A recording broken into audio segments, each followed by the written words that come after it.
Ang tanong, hindi mo naman linya yan, politika yan.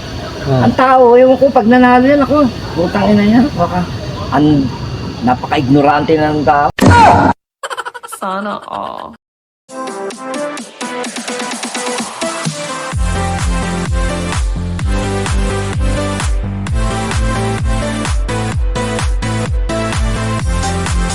Ano ng kakangkong yan. Oo. Hindi siya may-ari, ano lang yung pag dumarating yung biyahero, galing ng ano, yung dyan. Ganyan yata yan sa may ano, yung kangkungan. Oo. Buwat-buwat niya, oh. Dinadala niya sa mga nagtitinda ng mga ano, gulay-gulay. Oh. Yun na, yun na. Ay, ibig sabihin pala dati si Diwata magkakangkong. Kangkong. Kangkong ang Kaya talaga. maraming pinasukan yan. Ano nga yan, yung palaboy nga yan dyan sa may Maynila kasi galing probinsya, tawid dagat yan. Oo. Summer yata, ano? Elite, ano? Ay ano naman ang buhay nila doon, hindi kagaya din. Kaya nga sobrang lahat ng paraan gagawin nila para mabuhay lang dito sa Maynila, sa Luzon. Oh, ginawa, alam mo, ang pagtakbo ng party list, kailangan milyon ang gagastusin mo dyan.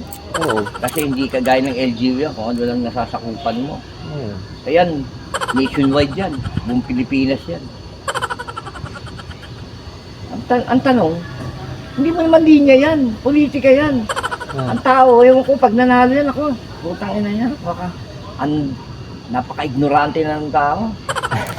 Wala ba tayong, hindi ba tayo, muna sila. Pero sa mga marunong na tao, hindi boboto yan. Ba't hindi boboto yan ganyan? Wala ba tayong kadala-dala? Nakita mo na ngayon Senado, oh. Sino-sino nakaupo dyan? Ilan lang ang bumoboses dyan. Dito lapit yan, tagal-tagal na sila dyan. May naipasabang batas yan. Wala namang alam yan. Naglalako lang. Ang istorya pala niya, naglalako lang tinapay sa Pampanga nung araw yan. Hindi naman dapat yan ang sisikat. Ang sisikat talaga, yung anak ni Jess Lapid, senior. Oo. Yung Jess Lapid junior. Kaya lang ito, yung karakter nito, kunyari aping-api. Aping-api sa pelikula yan. Ginaya niya yung mga kategorya ni FPJ. Si FPJ, di ba? Ang sistema ni FPJ, magpapabugbog muna bago darating ang oras, siya ang bida. Oo, yan. Bubugbugin niya naman yung mga kalaban. Yan ang mga diskarte nila nung sa pelikula. Si FPJ, ang story talaga ni FPJ, yung ng utang na loob, ang pagiging, kaya sila ng kilik ng sambayan ng Pilipino dahil kay Bandeleon, yung magaling na artista, si Bandeleon noon. Eh nung araw naman, dadaling ng mga artista nung araw, kala mo kapag ipaniwala pag umarto sila. Talagang kagigiliwan ng tao. No, dahil na iba yung artista nung araw, sila Johnny Montero. Si Johnny Montero nga namatay ng walat-wala. Mahirap pa sa basura. Alam mo kung bakit? Hindi makakapag-shooting yun pag hindi uminom ng Ginebra. Pinaka-asawa niya, halak. Halak. Yun ang pinaka-spinach niya. O tayo, 4 kantos nga rin, ginagano. Tinutungga lang. Pero magaling na artista yun.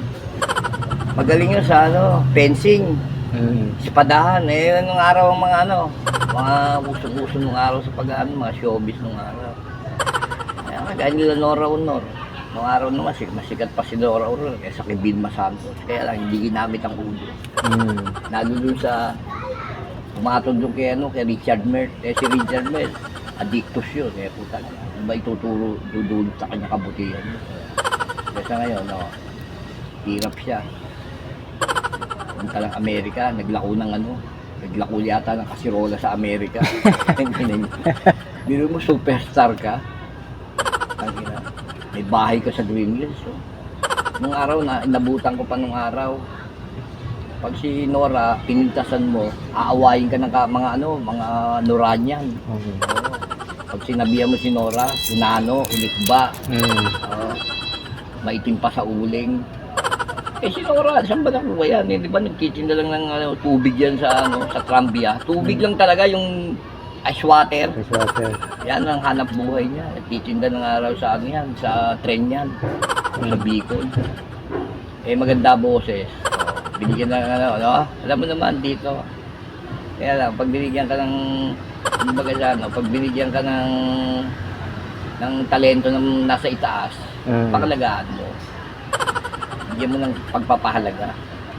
Yan ang tinatawag na gift of God, no? Mm. Lahat tayo, sabi nga, walang taong pinanganak dito na walang swerte. Lahat may swerte, kaya lang yung iba hindi ginagamit. Mm.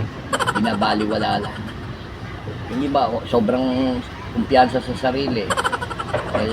Ibig sabihin, pag kumita ka ng 1,000, ubusin mo lahat. Kasi katwiran mo, may bukas. May bukas Bahala pa. na bukas. Oh. Oo.